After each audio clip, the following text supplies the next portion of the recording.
Thank you so much to everyone who is tuning in to the March 2022 installment in our Education Expert Conversation series.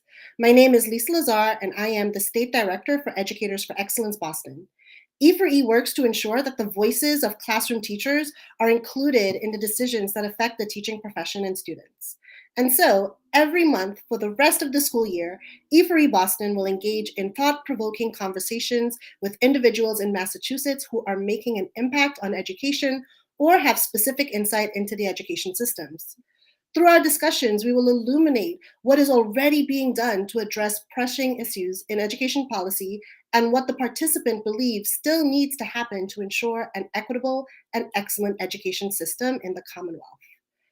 Our guest this month is Dr. Mariel Novas, an immigrant from the Dominican Republic who was both a student and later a teacher in the Boston Public Schools. Mariel is an education advocate who promotes radical healing and social justice through people, power, and community organizing. Most recently, Mariel served as Mayor Michelle Wu's transition director, leading and managing an expedited historic transition.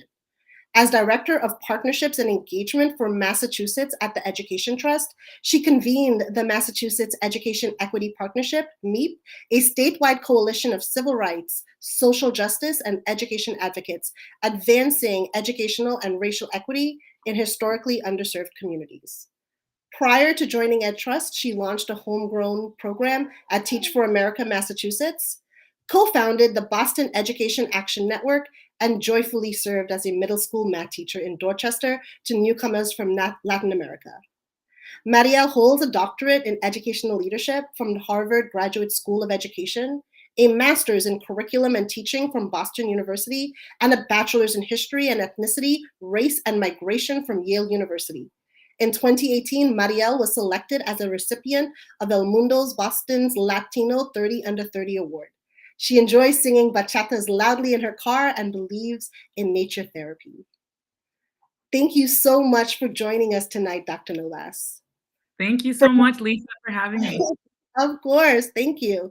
From reading your impressive intro just now, it's clear that you've been instrumental in founding or leading spaces where people and communities can come together to advocate for solutions. What draws you to this kind of work? Thank you for asking that question, and hello to everybody watching. I think fundamentally when I consider that question, there's no way I can separate it from my background. I moved to Boston as an immigrant from the Dominican Republic when I was 5 years old with my family. And I think communities of different kinds have held me and supported me throughout my experience in this country. Whether it be my family, most locally and present, but also in my journey through education. I was a student in the Boston Public Schools, as you mentioned, for half my life, and then participated in an enrichment program in Boston called Stepping Stone, which at the tender age of 12 supported me in my transition from BPS to private school outside of Boston. And so suddenly I was, shifted outside of my so-called comfort zone, where I was a student alongside other Spanish speakers like me, other immigrant students. And suddenly I was in school in Dedham, Massachusetts, alongside, majority white, very wealthy peers. And so I had to find community in that space to be able to, remain connected to my culture, to feel a sense of wholeness. And then, of course, after that, being the first in my family to go to college, had to find and form community there. And so I think at every stage of my life, I have found that there is nothing that we do alone. I would not have gotten to where I am or done the things that you kind of described in my introduction if it wasn't because I was doing that in partnership with others or with the support of others. Mariel, such powerful words. I appreciate that. And like you, I have a passion for making change in our education systems and speak with educators pretty regularly. And one thing I've been hearing over the last year and a half is just how burnt out they are and the many issues that existed before COVID being made worse. Lately, though, this burnout has escalated to the point where educators, and especially educators of color, are leaving the profession at unprecedented levels. Have you seen this as well? And if so, what do people need to understand about why this is happening? Of course, I've seen it. I think, like, you have to have your head buried in the sand to not see it, and, I'm frankly very afraid, and Mm, this is a conversation that I've had with a lot of colleagues, a lot of friends, education leaders, folks who are school leaders, principals who work in districts. I am very worried about the level of burnout. I don't even know if the word fully captures what folks have been feeling. People have given everything that they have, mind, body, spirit, to be able to continue to provide some level of quality education for our kids. And even with the amount that they've been able to offer, so many feel that they wish they could give more.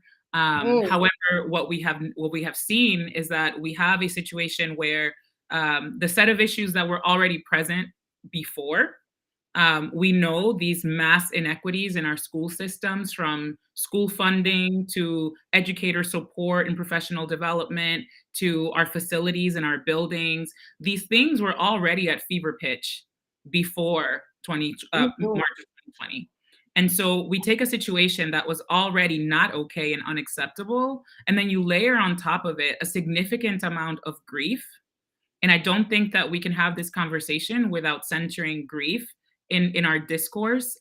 We have experienced grief, each of us individually and collectively, at various levels, right? There's the grief of the loss we've experienced, large and small, interpersonally, locally within our families. And then there's the grief that we're experiencing as a nation, as a world, and continues to mm, this day. But then when you really take into consideration educators of color, and you think about who this pandemic has impacted disproportionately. I know I'm not saying anything that most folks listening don't already know, but it begs repeating that it impacted folks of color and low income communities first and worst. And we are seeing that those of us who fall into this historically marginalized subdivisions have had the toughest time rebounding from the impact of mm, the pandemic. And so you take what's happened locally, again, with yourself, with your own kind of world, and then you multiply it with what's gone on in our schools before and then during, the number of shifts back and forth that we have had to experience, whether it be we're remote, now we're in person, okay, we're hybrid, whew, now we're in person again, now we're remote, right? Like, it's the level of flexibility that folks have had to practice in the middle of navigating significant grief and change. I think at the psychological level, those of us who have studied trauma are alarmed, mhm, because we've had to continue on and press on without pause, without being able to really check in, at mhm, a real spirit, mental level. Are we okay? Right? Are we doing all right? Do folks have what they need, just, as people, to be able to serve, right? Our energy is finite, time is mhm, finite. And, what makes educators is that this is a vocation for us. We do this because we love it. We do this because we love our kids, and we are humans. And I think that there's also simultaneously a lot of martyrdom that gets sort of mm, passed around in our profession, like, self-sacrifice to a point where it becomes unhealthy. And so the lines have gotten so blurred during this period of time that I think it has created difficulty for folks to create boundaries of mm, where work starts and where work ends, and where your life ends and begins too. And how much do you give to your school community? Do you give to your kids, to your parents, when there's just so much need? And then when you share the backgrounds of your students, and you feel in your, on your skin, you feel the pain, it makes it very tough to be able to say, okay, I'm clocking out at 6 p.m., or I'm not going to lesson plan at this time. And so, I'm, for all those reasons, I'm concerned. I'm concerned for our fields, but particularly for those of us who do identify as educators of color, who are really kind of holding multiple taxes, so to speak, and have been doing so for a long time. Mariel, I really appreciated how you grounded this conversation in grief. Not many people are speaking about the collective grief we as a community have experienced. And then I also really appreciated how you added the level and language of boundaries. How are we working through our grief and our boundaries? And so that lends itself like, what can we do to make the teaching profession more sustainable for educators of color and ensure that schools center healing and respect for boundaries during this time? Yeah, I hear some of us asking ourselves this question, and I fundamentally do believe that it doesn't need to be like a super complicated thing. I think it Mm, begins with deep listening. And I mean that in the truest, sense of the word. We have to check in on each other and we cannot assume that we know what people need. What I mhm, need to navigate my grief is not what Lisa needs, right? We do mm, not respond to the same stressors the same way. And so that the response to your question will be different according to each classroom, each school community, the neighborhood it is situated in. Did COVID hit this particular neighborhood really, really hard?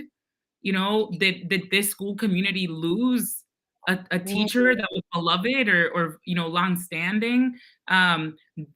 Were students able to return to that school building with facility, or was it really hard? Did they have to teach with windows open in the middle of winter? Right? Like it's so context specific. mm, It's so that it really begs true organizing. And when I say that, I mean, the image I have in my head as a community organizer myself is, you really have to seek each other's stories. You really have to ask of each other, what happened to you? There's a book that Oprah and Dr. Bruce Berry came out with recently that speaks to that. Instead of asking what's wrong with you and mm, problematizing the things that have occurred to us, we ask what happened so that we understand what you've had to walk in order to be here right now. And then when we do that in community, we're able to in community come up with the appropriate interventions and solutions that fit the context of that community, whether again that be a classroom, a family, a school, or a district. And so that takes work and it takes time. And because we have been under such high stakes, continuous sort of demand on educators' time and capacity, it's the first thing that kind of falls to the wayside is these conversations and this sort of co-planning at the level of how we're going to make sure that we remain okay, how yeah. we're going to make sure that what we put into place actually tackles the problems. Like I'm thinking back to when I was in grad school, this point around like, are the solutions that we're coming up with actually targeting the problems that we have? And I think Ooh. often in education, like it's like this, like they kind of miss each other. We have like a Mhm. really good like reading curriculum, but it's not really targeting the needs of our students, and so therefore, the ship is missed. And so I really do believe that when it comes to recovering from this pandemic at an emotional and spiritual level, we have to get really human, we have to get really concrete, and we have to listen really closely. And that's really a call to action of our leaders Mhm. in classrooms, our leaders in schools and beyond, to stretch themselves to be able to show up vulnerably. It's not easy to talk about grief, particularly when it is tied to trauma. But again, we cannot assume that we know exactly what folks have been through and what they need. And so, to the extent that people feel able to show up in Mhm. vulnerability, to do so, because it invites other people to show up vulnerably as well and be able to safely share what they need, and that includes our students. So, Mariel, what I'm hearing is that we don't have to start big. We can start small. Start with opening and being vulnerable, and leaders creating spaces where we can dig into the grief, the collective grief we've experienced, and acknowledge the different ways that this has impacted us over the years.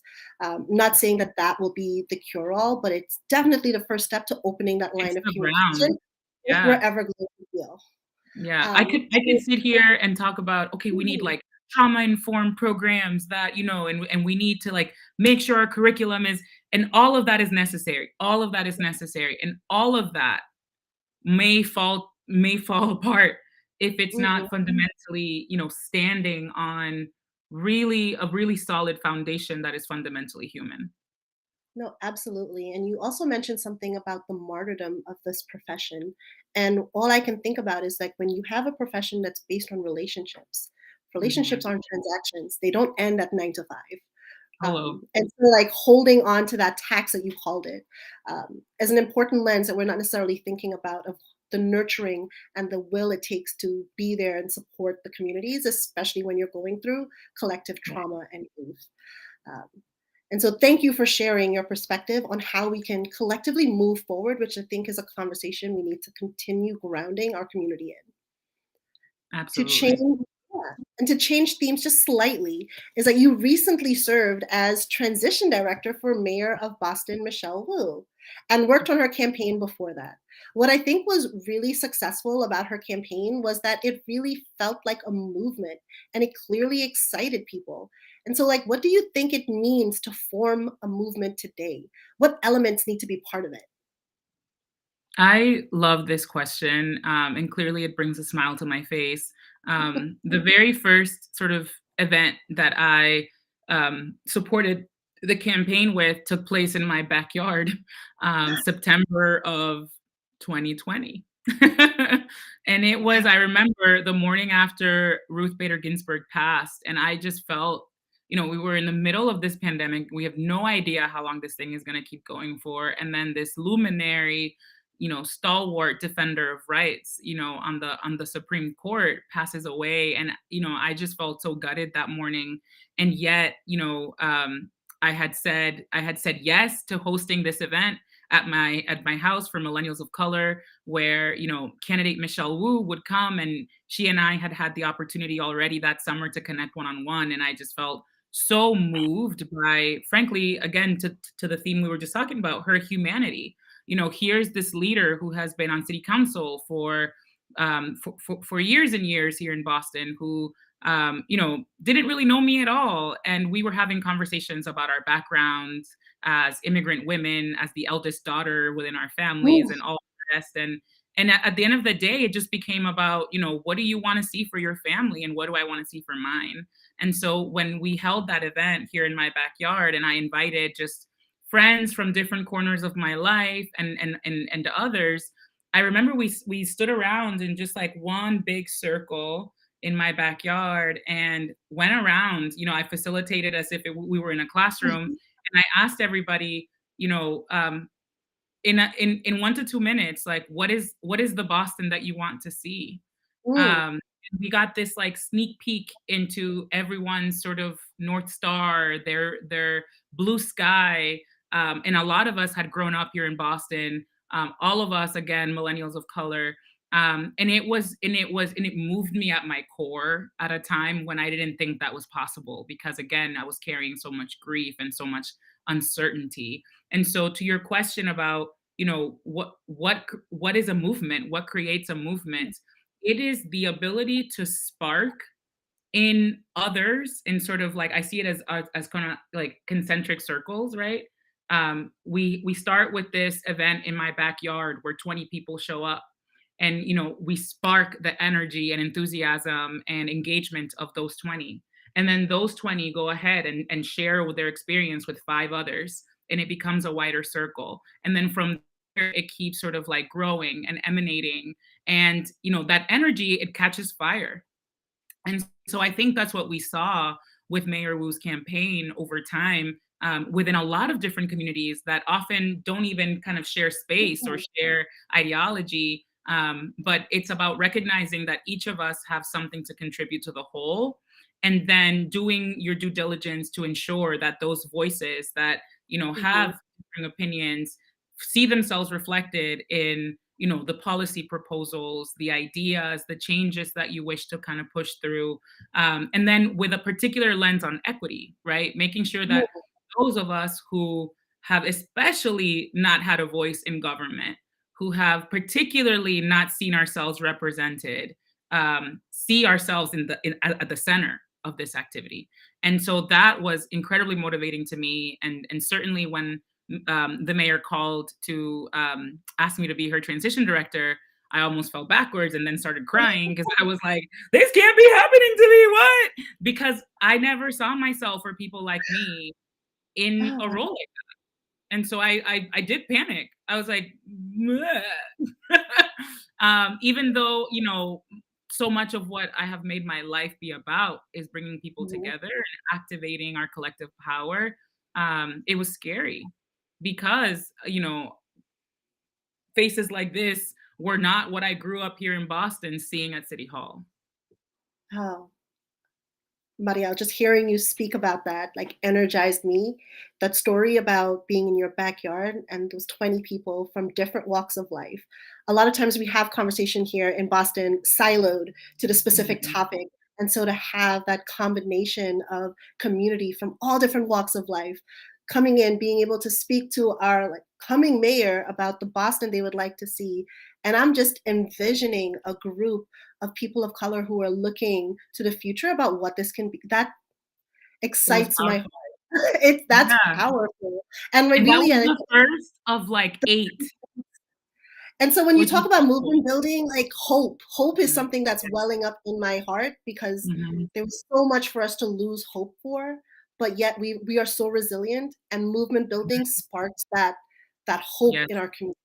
And so on that end, what issues in Boston or Massachusetts do you think are calling for movements to address them?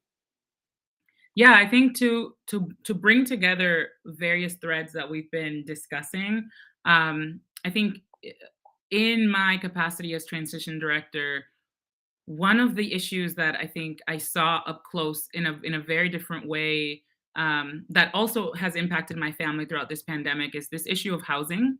Mm, And I think the issue of housing, and then as it relates to education, is also incredibly relevant. Um, but it cannot be ignored that during this pandemic, a lot of our families, a lot of our caregivers and parents were indeed essential workers, frontline workers. A lot of them, a lot of, of our families have experienced, the trauma of eviction or the threat of eviction. We have continued to see the loss of wages throughout the pandemic, even as rents and cost in general continue to rise. And so we're seeing the displacement of our communities in a really jarring way. We've talked about it for some time now with regard to gentrification, but when we pair again what was already happening pre 2020 with what has been happening socially, and really impacting families from low income backgrounds and families of color disproportionately, it's scary. It's scary to think about, the transitional housing or insecure housing that a lot of our students are facing, that a lot of our families are facing. And so, in my role as transition director, I got to kind of get up close and personal with the issues impacting the individuals who had been living at the intersection of Massachusetts Avenue and Milnia Cass, which we, mhm, Cass and Cass kind of called colloquially. And we've seen, yeah. the uptick in folks experiencing homelessness and Mhm, mental health challenges, and in some cases, substance use and abuse. And so, my brother, who unfortunately passed 2 years ago from a drug overdose, um, I think about him a lot. He was 25 years old, had an extremely tough time in school. That sort of, he was locked out from so many different systems and unsupported. And so, and when I think about our kids today, when I think about the great needs around mental health, that's something else that requires our attention, as I'm naming here in conjunction to housing and education. These things are all connected.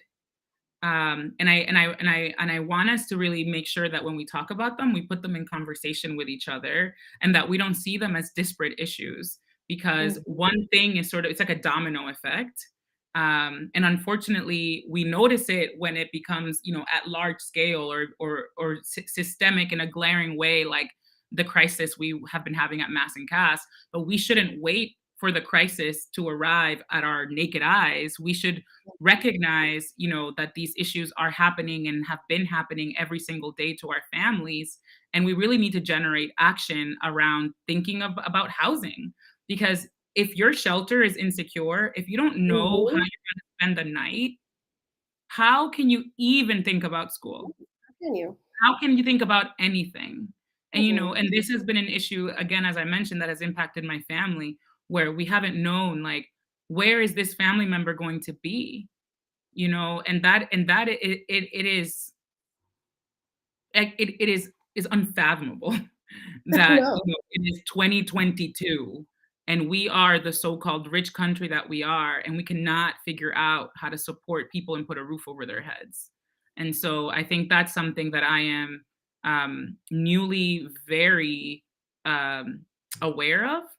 And, Mhm. I could keep kind of like naming intersections. Like all of a sudden, I just popped into my brain how this connects also to climate justice. Because if Mhm. we do not, Yes. if we have insecure housing and mental health challenges, particularly as we're carrying all this grief, and then we're also experiencing a world with really volatile weather and, inconsistent, and oh my goodness, it's all It's one. coming. And so I want us to make sure that we, remain aware that these things are connected. Absolutely. And Marielle, I know we're nearing our time here today. And so, one of the last questions we wanted to really end this space with is, how do you center your own healing? Whew, that has been a real journey. And, I will say very honestly that it was extremely hard, in the last 2 years to find my center. I'm somebody who tries to think about, healing and sort of the care of self, um, always, but it was very hard to do so when I was so profoundly worried about my family and I was so profoundly worried about our world. And I am an empath, and so it makes it a little bit harder, to create that kind of emotional separation, because Mhm. I was really in pain watching my people, my community be devastated in this way. And so, I've had to commit to myself time and time again, and that has looked different at different times. I would say last year I spent a lot of time cultivating my spirituality and finding a spiritual home within myself, right? Like kind of learning to trust my intuition again, learning to be part of a community, where I was able to practice meditation. I was able Mhm. to go within myself and really explore the traumas that had been coming up, throughout this time in my life. And that was necessary for me. It had to start from the inside out. I couldn't. I had to kind of go inside. I had to search within before I could really show up for other people. And because of the nature of my work has always been, sort of like socially oriented. It's been as an organizer and as a convener. I found that I had to make sure to like replenish before I felt I could give anything. I wouldn't have been able to take on the transition role with the mayor if I Mhm. was running on E, right? I had to have strength within myself. And then I think most recently have been really paying attention to my physical health, which I think, as an educator has been the toughest to tackle, right? We work long hours, we are dedicated folks. I didn't always have breakfast. I didn't always, Like, move my body in a way. And so I'm now at a place where I'm able to pay attention to what my body's asking of me, and notice where I have been unhealthy, frankly, and where I need to really think about what I eat, like what I consume in general, which includes like what I eat, what I watch, what I read, mhm. right? And really think about cleansing, not just at the sort of material level, but also just like what am I inviting into my life? What relationships am I holding? Where are there places of inauthenticity that I want to make sure to come sincere with others and with myself? And so it's really been like a mind, body, spirit exploration, as a way to kind of, find my own healing. Because I want to be able to be a in the role of healer for and with others, but I'm Mhm. still learning how to do that for myself. And it's a long journey. And I know it's not going to just end, you know, tomorrow. But I think being on the trajectory that I've been on will hopefully allow me to be able to be a light for others as well. Dr. Novas Mariel, thank you so much for taking the time to speak with Thank us today, to share your knowledge and your thoughts. I'm very privileged to have had the honor to organize and be in community with you. And you are very much a leader and woman I am inspired by. And I know our educators and those listening here today are inspired by your words and your actions. I you. appreciate the work that you are doing. Thank Of you. course. I Mhm. appreciate the work you're doing to support the needs of our educators and students and families during these unprecedented times. And I also like to thank our audience for listening in today. And we have exciting opportunities for engagement coming up. Our next event in this series will be in April with another exciting expert. We'll have more information about that event shortly. In May, we will be returning to our annual celebration of teachers, Teacher Appreciation Month. If your school would like to partner with us to celebrate all the hard work your colleagues have done this year, reach out to me at llazare@e4e.org. And you can also keep up with all of the rest of our upcoming events at e4e.org/events. I look forward to being in community with you and seeing you next month. Thank you. Thank you, everybody.